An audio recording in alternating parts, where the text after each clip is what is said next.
சாய் பக்தர்களுக்கு என் அன்பு வணக்கங்கள். ஓம் சாய்ராம். என் அன்பு குழந்தையே, உன் சாயப்பா உன் துணை செய்த காரியத்தை உன்னிடம் சொல்ல வந்தேன்.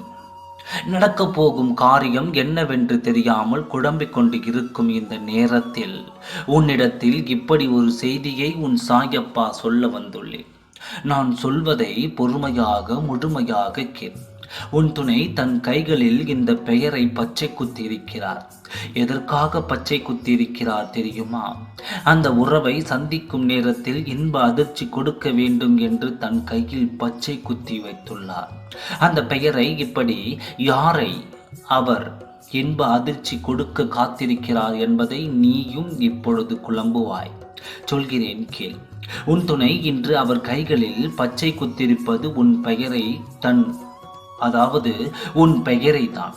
உனக்கு இன்ப அதிர்ச்சி கொடுக்க வேண்டும் என்று தான் இன்று அவர் பச்சை குத்திருக்கிறார். இத்தனை நாள் பிரிந்து இருந்த வேதனையை போக்க வேண்டும் என்றால் என் மனதில் நீ இருக்கிறார் என்று வெளிப்படையாக காட்ட வேண்டும்.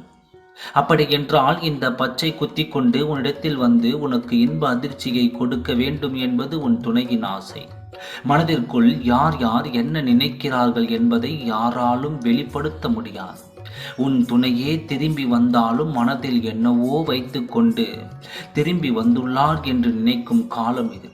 நான் எத்தனை வேதனைப்பட்டாலும் பரவாயில்லை, இனி உன்னிடத்தில்தான் நான் இருக்க வேண்டும் என்ற எண்ணத்தில் உன்னிடத்தில் வந்து உனக்கு இன்ப அதிர்ச்சி கொடுக்கப் போகிறார். இத்தனை நாள் தள்ளி இருந்தாலும் உன்னை சந்தோஷப்படுத்தி பார்க்க வேண்டும் என்ற எண்ணத்தில் இப்படி செய்கிறாரே, இதை நீ புரிந்து கொண்டாயா? உன்னை வேதனைப்படுத்த கூடாது, உன்னை சந்தோஷமாக வைத்திருக்க வேண்டும் என்று புரிந்தாயா? இது ஒன்று பத்தாதா? அவர் திருந்தியதற்கு இந்த ஒன்று மட்டுமே சாட்சி.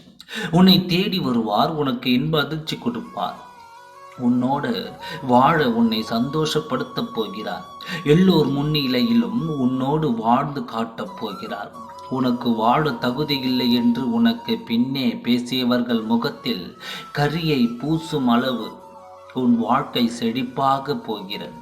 உன் வாழ்க்கையை கெடுத்து உன்னை தன்னந்தனியாக நிற்க வைக்க வேண்டும் என்று நினைத்தவர்கள் முன்பு முகத்தில் கரியை பூசி அடித்தது போல் நீ வாழ்ந்து காட்ட வேண்டும். கவனத்தோடு இருந்து வாழ்க்கையை கைப்பற்றிக்கொள். நல்லதே நடக்கும். ஓம் சாய்ராம். நன்றி, வணக்கம்.